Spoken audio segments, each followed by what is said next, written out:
উনি আযান দিলেন, আইয়ুহান নাস ইত্তাখাযাল্লাহু বাইতান ফাহুজ্জু। আল্লাহ একটা ঘর বানিয়েছে, যাদের সামর্থ্য আছে হজে আসো। সুবহানাল্লাহ পড়েন। তৎকালীন সময়ে গোটা বিশ্বে যারা ছিল সবার কানের ভেতরে এই ঘোষণাটা, মানে এই আযানটা পৌঁছে দিয়েছে কে? আমরা তখন ছিলাম পৃথিবীতে? কই ছিলাম? ফি আলামিল আরওয়াহ, রূহের জগতে। রূহের জগতেও আল্লাহ তাআলা আমাদের কানে পৌঁছে দিয়েছেন। রূহের জগতে থেকে এই আযান শুনে আমরা যারা লাব্বাইক বলার সুযোগ পেয়েছি, তাদেরকে এই দুনিয়াতে হজের নসিব আল্লাহ করে দিবেন। তার মানে হজ প্রোগ্রামের ম্যানেজার। সুবহানাল্লাহ পড়েন। পরীক্ষা কারে কয়? কত প্রকার কি কি। হজ প্রোগ্রামের ম্যানেজার বানাইলেন, ম্যানেজিং ডাইরেক্টর, মহাব্যবস্থাপক।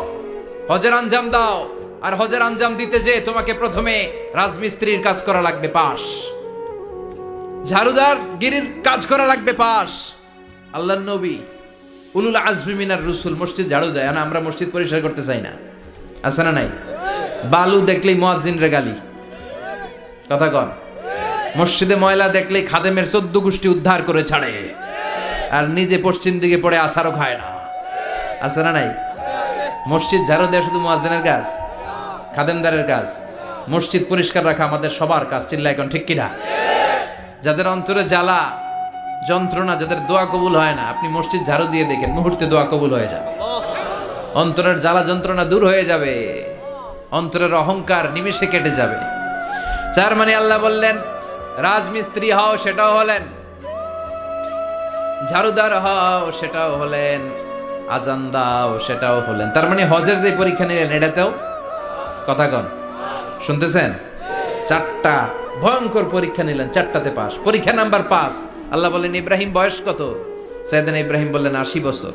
আল্লাহ বললেন নিজ হাতে নিজের সুন্নাতে খাতনা সেরে দাও। সহিহ বুখারীর বর্ণনা, ইখতাতানা সাইয়েদনা ইব্রাহিম আলাইহিস সালাম ওয়া হুয়া ইবনু 80 সানা বিল কদুম।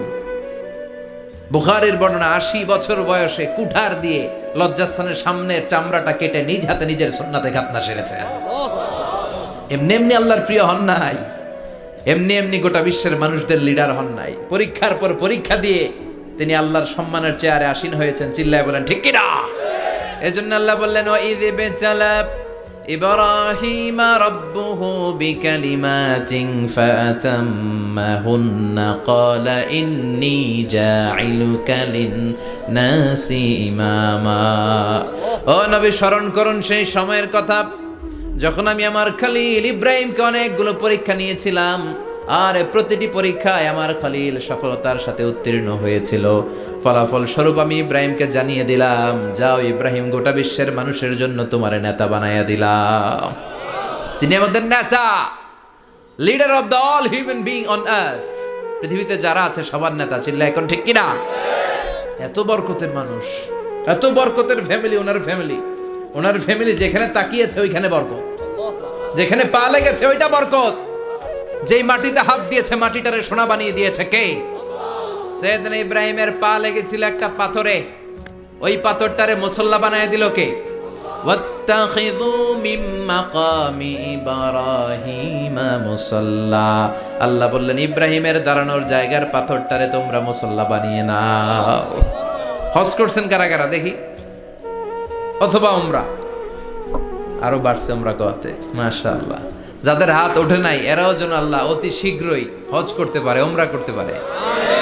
আরে কি বরকতের জায়গা! আল্লাহ বারবার নসিব করো তুমি। কি বরকতের জায়গা! প্রতিদিন 120টা রহমত নাজিল হয় এই কাবা ঘরকে কেন্দ্র করে। সিত্তুন আলী তাইফিন, 60টা রহমত যারা খালি তাওয়াফ করে। এই তাওয়াফের ইবাদতটা ওই জায়গা ছাড়া পৃথিবীর কোথাও করা যায়? কথা বলেন। এজন্য 60টা রহমত যারা তাইফিন তাওয়াফ করে। আর বাঈনা লিল মুসাল্লিন, আর 40টা রহমত যারা কাবা ঘরে নামাজ পড়ে। 40 আর 60 100, বাকি রইল কয়টা? ওয়াল 20 লিন-নাযিরিনা ইলাল কাবা। বাকি 20টা যারা তাওয়াফও করে না, সালাতও পড়ে না, খালি কাবা ঘরের দিকে তাকায় থাকে। কাবা ঘরের দিকে ফেল করে তাকায় থাকলো, আমলনামায় 20টা রহমত নাজিল করে কে? এত বরকতের ফ্যামিলি। সাইয়েদনা ইব্রাহিম সন্তান হলো ইসমাইল, স্ত্রীর নাম হাজার। 3 জনের ফ্যামিলি। চিল্লা বলেন কয়জন? এই 3 জনের ফ্যামিলির এত বরকত, যেই জায়গায় হাত লেগেছে জায়গাটারে বরকতময় করেছে কে? যেখানে পা লেগেছে বরকত দিয়ে ভরে দিয়েছে কে? সাইয়েদনা ইব্রাহিম রাজমিস্ত্রিগিরি যখন করতেছিলেন, বানাতে বানাতে আর নাগাল পায় না। আল্লাহ বলে এই পাথরটার উপরে দাঁড়াও। উনি দাঁড়ালেন। এবার যতটুকু উপরে ওঠা লাগে পাথরটা অটোমেটিক্যালি উপরে উঠে যায়, যতটুকু নামা লাগে অটোমেটিক্যালি নিচে নেমে যায়। পৃথিবীর কোনো পাথরে আপনি ইচ্ছা মতো লাথি মারলে এখানে পায়ের দাগ পড়বে? সাইয়েদনা ইব্রাহিম ওখানে দাঁড়ানোর সাথে সাথে উনার ফুটপ্রিন্ট পাথরের মধ্যে লেগে যায়।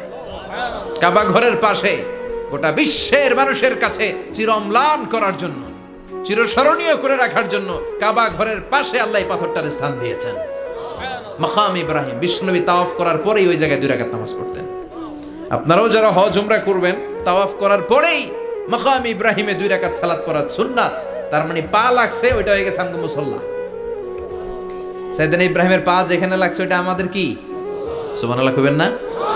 আর ওনার ছেলের পা যে জায়গায় লাগছে ওটা হয়ে গেছে জমজমের কুয়া।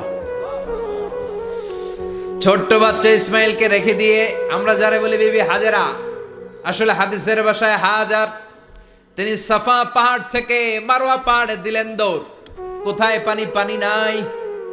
মরুভূমির বালির মধ্যে সূর্যের তাপ যখন পড়ে যায়, মরিচিকার মতো ঝলসানির একটা দৃশ্য ভেসে ওঠে, মনে হয় সাগরের পানি, আসলে পানি নাকি। তিনি সাফায় যায়, যে দেখে পানি নাই। মারওয়াতে যায়, যে দেখে পানি নাই। পানির সন্ধানে হাজার আলাইহিস সালাম 7 বার 2 পাহাড়ের মাঝখানে দৌড়াদৌড়ি করলেন। ওই পাহাড়ের মাঝখানে এই মহিলার পায়ের ছাপ লেগে গেল। এই দৌড়াদৌড়িটা আরশের উপর থেকে আল্লাহ এত সুন্দর উপভোগ করেছেন। আল্লাহর কাছে এই মহিলার দৌড়াদৌড়িটা এত ভালো লেগেছে, কিয়ামত পর্যন্ত সব হাজীদের জন্য এই জায়গায় দৌড়াদৌড়িটা আল্লাহ ওয়াজিব করে দিয়েছে। এই জায়গায় দৌড়াদৌড়ি না করলে হজ হবে না, উমরা হবে না। এই দৌড়াদৌড়িটা, মহিলাটার স্যাক্রিফাইস, হৃদয়ের আবেগ আর ভালোবাসাটা আল্লাহর কাছে এত পছন্দনীয় হয়েছে, কিয়ামত পর্যন্ত আল্লাহ চান সবাই দৌড়াবে, আমি উপর থেকে দেখব। ওয়াজিব করে দিলেন। যার পা যেই জায়গায় লাগছে খালি বরকত। হঠাৎ কলকল কলকল আওয়াজ শুনতে পেলেন। সাফা মারওয়া থেকে দৌড়ে আসলেন কাবার কাছে। এসে দেখলেন ফেলে রাখা দুধের বাচ্চা ইসমাইলের পায়ের ধাক্কায় জমিন থেকে পানি বের হতে শুরু করেছে। কলকল কলকল আওয়াজ। ওনারা আরবি ভাষা জানতেন না। সাইয়েদনা ইব্রাহিম, ইসমাইল, হাজার এরা সুরিয়ানি ভাষার মানুষ ছিলেন। সুরিয়ানি ভাষায় উনি বসে পানি যাতে মরুভূমির বালুতে লেগে শুকিয়ে না যায়, বালু দিয়ে বাঁধ দিতেছে। আমরা বাঁধ দেই না পানি আটকানোর জন্য? দেখেন নাই মনে হয়? দেখেন নাই? পানি আটকানোর জন্য বাঁধ দেই আমরা। হাজার এসে বালু দিয়ে বাঁধ দিতেছে নিজে নিজে, আর নিজের সুরিয়ানি ভাষায় বলতেছে জাম জাম, মানে থাম থাম, পানি যাইস না তুই। জাম মানে কেফ কেফ, স্টপ স্টপ, থাম থাম, আরে পানি চলে যাস না, থাম থাম। ওনার